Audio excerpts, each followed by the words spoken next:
Hello and welcome to week 12's homework video. The first one, I'd like you to notice and practice your phonograms. We learned a bunch of new ones, and we have a quiz in, I think, 2 weeks. So keep working on those.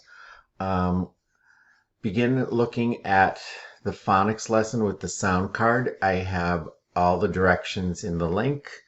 That's due on the 14th. We'll talk more about that in class on Tuesday, so make sure you come on Tuesday. The new learning is to read chapter 12 called Automaticity. Take notes on page 112. There's a link of what my notebook looks like. It's blank, so you take notes on 112. Then print out this link on Fluency and put that on page 113 and submit those 2 pages, and I will see you on Tuesday. So make sure you come. Okay, bye.